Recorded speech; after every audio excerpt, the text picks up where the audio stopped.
Il y a quelques instants, des enquêteurs sont montés à bord du légendaire navire de Sig Hansen, le Northwestern, et ce qu'ils ont découvert à l'intérieur a laissé les fans du monde entier incrédules. Sig, le capitaine endurci, rendu célèbre par Deadliest Catch, un homme qui a survécu à des ouragans, à des crises cardiaques et à d'innombrables rencontres presque fatales avec la mer de Bering, se retrouve aujourd'hui face à une tempête à laquelle aucune expérience n'aurait pu le préparer. Les dockers affirment que les fonctionnaires sont arrivés sans prévenir, fermant la jetée et bloquant l'accès avant que quiconque ne puisse enregistrer ce qui se passait. Selon des sources sur place, ce que les enquêteurs ont retrouvé sur les ponts inférieurs était si troublant que même des officiers chevronnés en sont sortis pâles et visiblement ébranlés. Sig aurait été vu en train de se disputer avec eux, sa voix craquant, alors qu'il demandait des explications. Pour un homme qui a passé sa vie à maîtriser l'océan, ce moment a marqué un tournant qui allait tout changer. Ce qu'ils ont découvert à bord de son bateau oblige déjà les fans à remettre en question tout ce qu'ils pensaient savoir sur lui. Cela a commencé par une matinée morne et ordinaire à Dutch Harbor. Le ciel était bas et gris, le vent hurlait sur les quais gelés, alors que le Northwestern était amarré dans une immobilité peu naturelle après une nouvelle saison de pêche aux crabes éprouvantes. L'équipage venait juste de finir de décharger les dernières prises. Precept combattia, lorsque quelque chose ne s'est pas passé. Un ouvrier de maintenance s'est arrêté près de la coque fronçant le nez face à une odeur métallique et piquante qui montait d'en bas. Ce n'était pas le mélange familier de diesel d'appât et de crabes morts. Cette odeur était plus âpre chimique, presque corrosive. Au début, personne n'y a prêté attention. Les bateaux comme le Northwestern n'étaient pas étrangers aux fuites aux tuyaux cassés et aux odeurs étranges. Mais au fil des heures, l'odeur s'est intensifiée, se répandant sur les ponts inférieurs et s'attardant dans l'air. Lorsque les inspecteurs du quai sont arrivés pour un contrôle de sécurité de routine, Sig les a accueillis lui-même sur la passerelle. Sa mâchoire était serrée, son expression réservée. Des témoins se sont souvenus plus tard qu'il avait marmonné que ce n'était pas le bon moment, les exhortant à revenir plus tard. Le protocole, cependant, n'autorisait pas les retards. Dès que les inspecteurs ont mis le pied sous le pont, l'atmosphère a changé. Les membres de l'équipage qui les suivaient ont déclaré que la température avait chuté presque instantanément. L'air était épais et humide, chargé d'une odeur nauséabonde qui suggérait que quelque chose s'était décomposé dans un espace clos. Les conversations se sont éteintes. Même le ronronnement familier des moteurs a semblé s'estomper dans un silence oppressant. L'un des inspecteurs s'est alors arrêté et a dit à voix basse « Capitaine, vous allez vouloir voir ça ». Si descendit l'échelle, ses bottes résonnant contre le sol d'acier, alors qu'il allumait sa lampe de poche. Le faisceau balaya le compartiment et se posa sur quelque chose qui lui glaça le sang. Une trappe boulonnée de l'extérieur, ses bords marqués de soudure fraîche. Sig connaissait son vaisseau mieux que quiconque. Cette trappe n'avait pas été scellée la dernière fois qu'il l'avait vérifiée. Il se tourna vers son ingénieur, exigeant de savoir qui avait fait le travail. L'homme secoua lentement la tête. Personne de l'équipage ne l'avait touchée. Personne ne savait même qu'elle se trouvait là. Le visage de Sig s'est vidé de ses couleurs. Sans s'expliquer, il a ordonné à tout le monde de reculer. Lorsque le premier boulon a été desserré, une violente bouffée d'air fétide a explosé à l'extérieur, manquant de faire tomber l'un des inspecteurs. L'odeur était accablante, étrangère et indubitablement mauvaise. Un officier a eu un haut-le-cœur et a marmonné. « Ce n'est pas du carburant. » Sig se restait figé sur son propre pont, regardant l'écoutille comme si elle n'appartenait pas du tout à son vaisseau. Quelques mois avant cette découverte, le Northwestern avait subi l'une des saisons les plus brutales de ces dernières années. Des vagues démesurées frappaient la coque comme des immeubles qui s'effondrent et des vents glacés coupaient le pont avec la force d'un couteau. Malgré les avertissements médicaux suite à une nouvelle crise cardiaque bénigne, Sig a refusé de s'arrêter. Les caméras n'ont capturé que des fragments de ce qui s'est réellement passé cette saison-là, mais l'équipage s'est souvenu de chaque seconde terrifiante. Le temps se comportait étrangement. Les tempêtes se formaient trop rapidement, les boussoles dérivaient et les systèmes GPS vacillaient entre des coordonnées impossibles. Même les matelots chevronnés admettait que quelque chose dans ce voyage semblait maudit. Une nuit, alors qu'un épais brouillard engloutissait la mer, plusieurs membres de l'équipage aperçurent une faible lueur sous la surface arpentant le bateau sur des kilomètres. Ils accusèrent de l'épuisement et la réflexion jusqu'à ce que le matin arrive et qu'ils découvrent les câbles du filet entortillés autour de quelque chose de solide, de lisse, de métallique et d'anormalement froid. Sig ordonna qu'on le détache immédiatement, aboyant que le risque n'en valait pas la peine. Mais un jeune homme en service de nuit jura plus tard avoir vu Sig récupérer tranquillement un petit fragment de l'objet avant l'aube le glissant dans une caisse sans un mot. Personne n'osa le questionner. L'océan avait ses secrets, et Sig Hansen avait toujours été impitoyable quant à la protection des siens. Alors que la saison s'éternise, le navire subit une série de pannes mécaniques inexpliquées. Les lumières clignotent sans raison. Les moteurs crachotent et les relevés du sonar affichent des formes qui n'ont rien à faire en pleine mer. L'équipage accuse des problèmes de câblage et des interférences dues aux tempêtes, mais le chef mécanicien insiste sur le fait que quelque chose consomme de l'énergie qui n'apparaît dans aucun registre du système. La nuit, un matelot affirme qu'il entend des tapotements sous le plancher de l'entrepôt lents et délibérés, comme si quelque chose bougeait à l'intérieur de la coque. Sig n'y voit que de la paranoïa, mais ses proches remarquent l'inquiétude dans ses yeux. Lors d'interviews plus tard dans l'année, Sig a mentionné que la saison lui avait coûté plus que du sommeil. Les fans ont supposé qu'il parlait d'épuisement. Ceux qu'il connaissait ont compris qu'il évitait quelque chose. La traversée des Aléoutiennes, ce voyage particulier, est devenu un sujet qu'il refusait d'aborder. C'est le voyage où tout a commencé à changer, le voyage qui allait finalement ramener à la trappe scellée que personne n'arrivait à expliquer. Lorsque le dernier boulon s'est enfin détaché, un profond écho métallique a retenti dans le nord-ouest comme un coup de tonnerre. Les inspecteurs ont ouvert la trappe, les charnières, criant de protestation comme pour les avertir d'arrêter. Un souffle d'air froid et vicié a surgi dense et lourd, comme si l'océan lui-même avait été piégé à l'intérieur.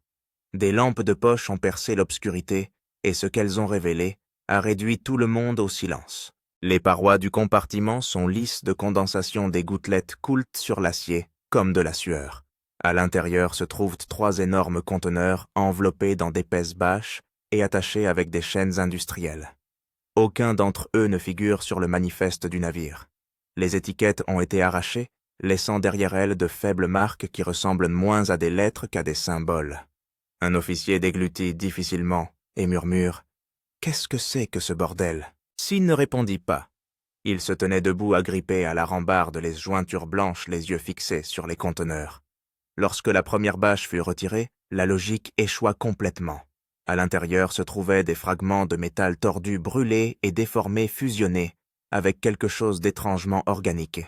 Un inspecteur suggéra qu'il pouvait s'agir des restes d'un drone ou d'un submersible de haute mer, mais la texture n'était pas la bonne.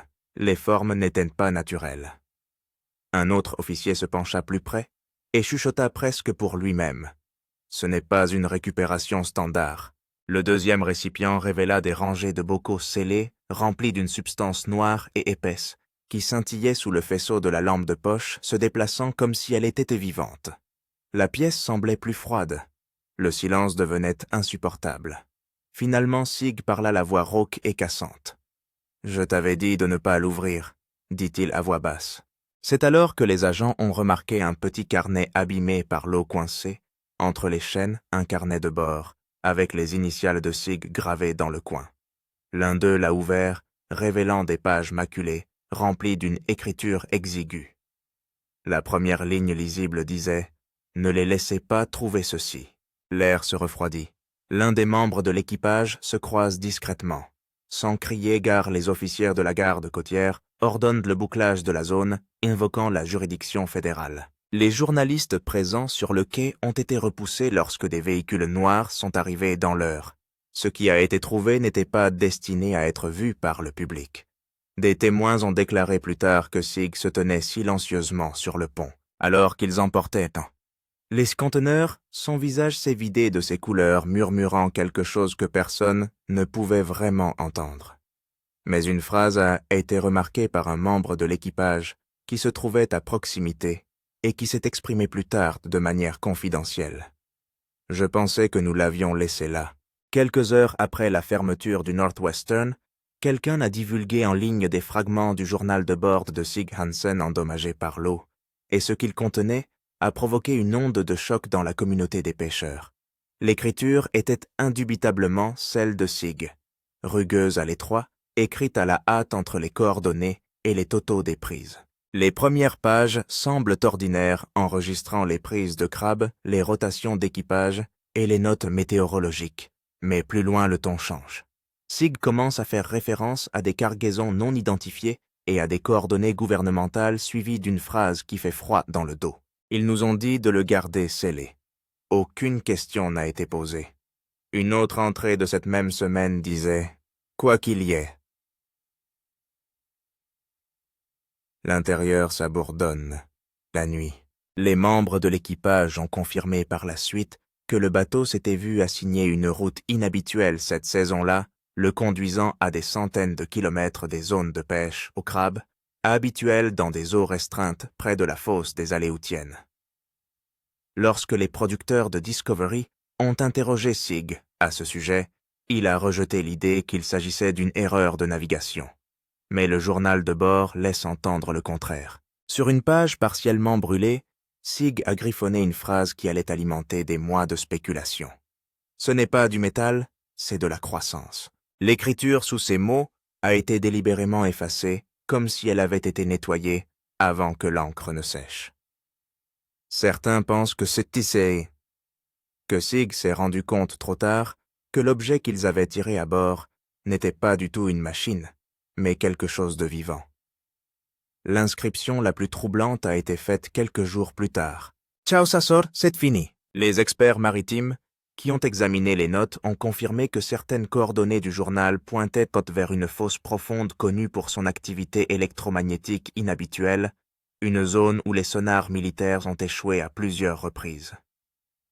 Ce seul fait a conduit les théoriciens de la conspiration à affirmer que le Northwestern était tombé sur quelque chose que la marine américaine voulait garder secret. Pendant des années, les fans ont vu Sig comme un capitaine endurci et sans état d'âme. Mais ils voyaient maintenant un homme aux prises avec la peur, le secret, et quelque chose qu'ils ne pouvaient pas contrôler. Les journaux divulgués ont rapidement été retirés des principaux sites et les utilisateurs qui les ont partagés ont signalé la suspension soudaine de leur compte. Mais les pages s'étaient déjà répandues dans des groupes privés et des forums offshore suscitant une question à laquelle personne ne pouvait répondre. Qu'est-ce que Sig a ramené exactement de la mer cette nuit-là et pourquoi a-t-il tout risqué pour le cacher? Après la diffusion des fuites sur Internet, l'équipage du Northwestern, autrefois très soudé, a commencé à s'effilocher.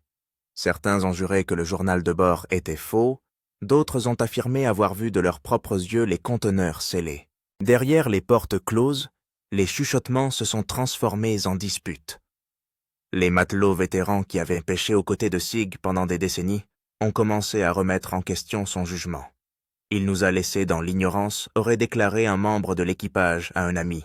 Si nous transportions quelque chose de dangereux, nous avions le droit de savoir. La tension a explosé lorsqu'un ancien ingénieur s'est manifesté affirmant qu'il avait averti Sig des mois plus tôt d'étranges relevés d'énergie provenant du pont inférieur. Sig l'aurait rejeté en disant qu'il s'agissait d'une interférence du radar, mais l'ingénieur a insisté sur le fait que les relevés pulsaient comme un battement de cœur. La nouvelle s'est vite répandue. Soudain, le silence de Sig ressemblait moins à de l'autorité qu'à de la culpabilité. Même Edgar Hansen, le frère de Sig, et son bras droit de longue date, a rompu son silence habituel. Dans un message en ligne énigmatique, il a écrit « Il y a des choses que nous n'étions pas censés voir là-bas. » Les fans ont inondé les commentaires demandant des réponses, mais Edgar a supprimé le message quelques minutes plus tard. Les membres de l'équipage ont commencé à démissionner, les uns après les autres. Certains ont dit qu'ils ne pouvaient plus dormir après ce qui s'était passé, hantés par des cauchemars sur l'odeur. Le bruit, la sensation que quelque chose sur le bateau bougeait encore sous eux.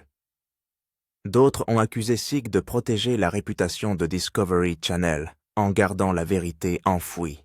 Ceux qui lui sont encore fidèles ont défendu le capitaine affirmant qu'il n'avait fait qu'obéir aux ordres donnés par des personnes au-dessus de son grade. Mais lorsque les journalistes ont demandé des précisions, ces mêmes défenseurs se sont tus.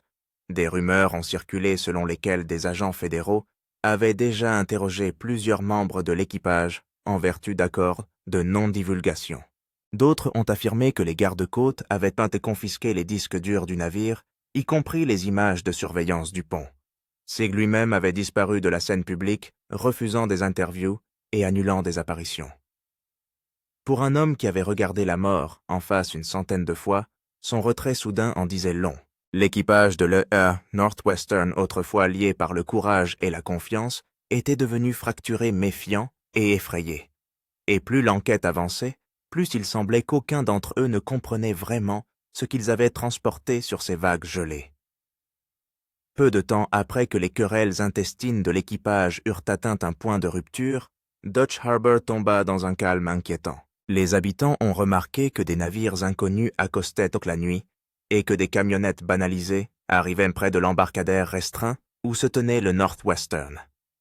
Les gardes-côtes américains ont déclaré publiquement que le navire faisait l'objet d'une inspection environnementale de routine, mais les habitants savaient que ce n'était pas le cas. Des pêcheurs ont chuchoté que des hommes en tenue tactique noire étaient montés à bord du bateau sous des projecteurs transportant des équipements marqués de symboles de radiation. En l'espace de 48 heures, l'ensemble du quai a été bouclé, gardé par du personnel fédéral qui a refusé de répondre aux questions. L'équipe de production de Discovery Channel s'est vue refuser l'accès, ses caméras ont été confisquées et les images mises sous scellé. Un producteur a révélé que les responsables avaient invoqué des raisons de sécurité nationale pour leur ordonner de remettre toutes les bandes filmées pendant la dernière saison.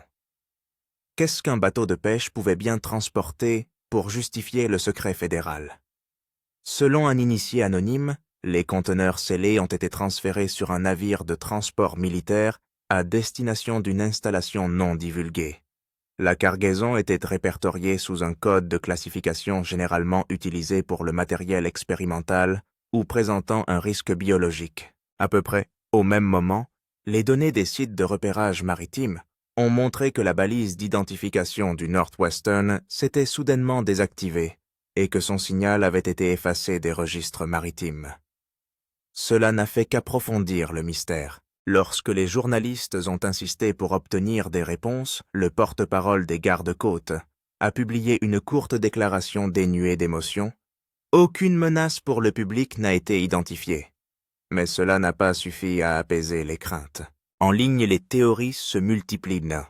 Certains prétendent que Sigg a été contraint de participer à une mission secrète de récupération. D'autres pensent qu'il a transporté à son insu des débris d'un accident naval classé secret défense. Quelques-uns sont allés plus loin, suggérant que la substance noire mentionnée dans son journal de bord pouvait provenir d'une chose non terrestre. Pendant ce temps, les membres de l'équipage ont été cités à comparaître pour être interrogés. Certains sont sortis pâles et secoués, refusant de dire un mot par la suite. D'autres ont semblé disparaître complètement, déménageant sans préavis. Pendant des semaines, la jetée est restée sous surveillance, les habitants disant qu'ils entendaient de faibles bourdonnements mécaniques provenant de l'intérieur du navire, la nuit, comme si quelque chose au fond de la coque était encore actif.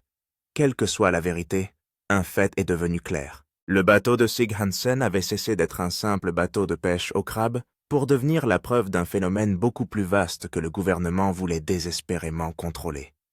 Les jours se sont transformés en semaines, et alors que les spéculations allaient de bon train sur les réseaux sociaux, Sigg Hansen est resté silencieux. Son absence n'a fait qu'attiser le feu, jusqu'à ce qu'un soir, un journaliste local de Seattle publie une interview vidéo non répertoriée qui a tout changé. Les images montrent Sigg assis à bord d'un petit navire, les traites tirées et les mains tremblantes.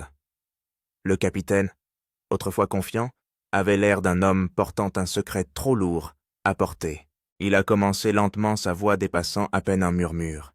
Ils m'ont dit que c'était du matériel, des pièces détachées pour un projet de recherche. C'est tout ce que je savais. L'intervieweur l'a pressé d'expliquer qui ils étaient, mais Sigg a secoué la tête.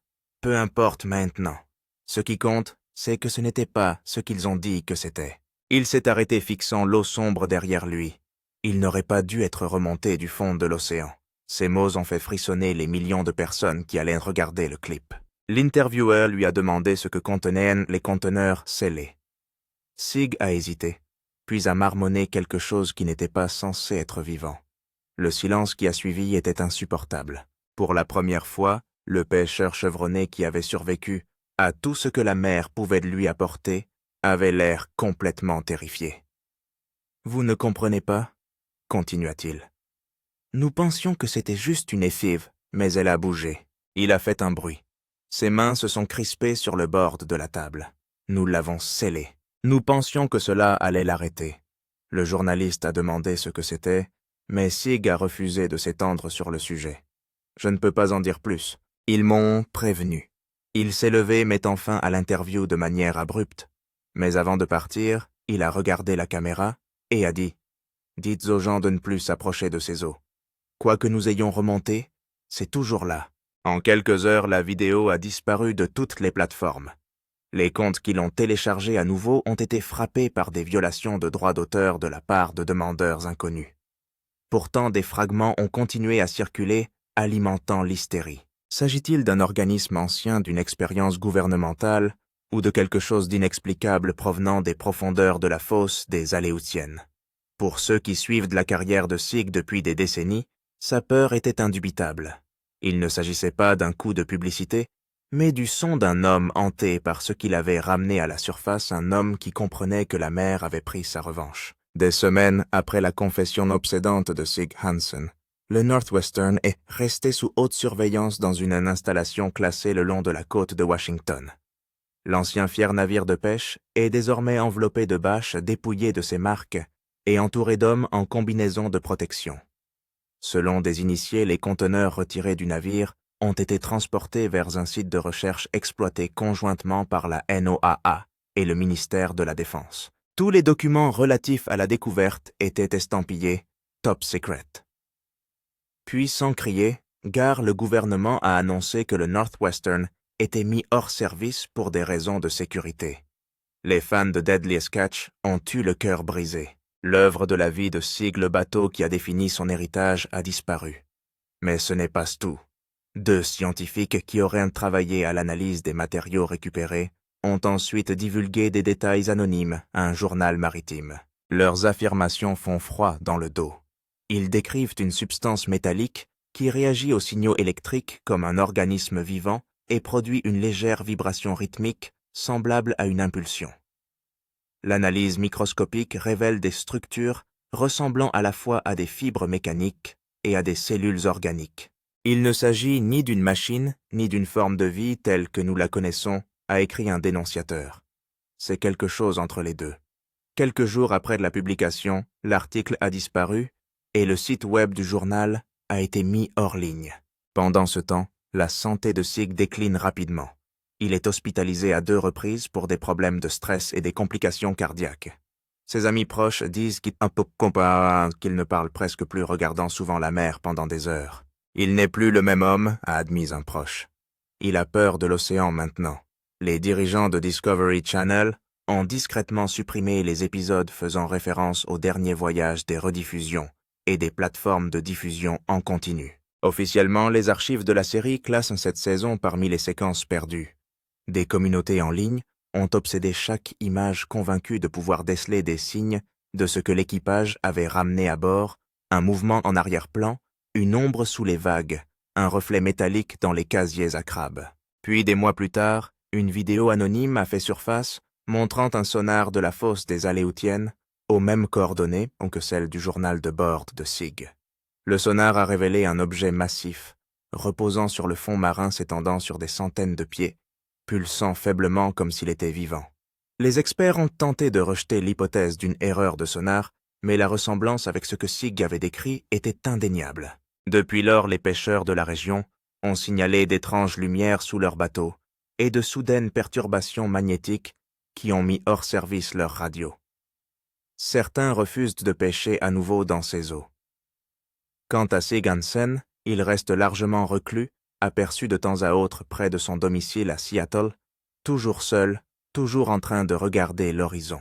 Lorsqu'on lui a demandé récemment s'il retournerait un jour en mer, il a simplement répondu « L'océan m'a montré quelque chose que je ne reverrai jamais. » Personne ne sait si la vérité sur ce qu'ils ont trouvé à bord du Northwestern sera un jour rendue publique, mais une chose est sûre, la mer garde ses secrets, et parfois, ces secrets se battent pour revenir.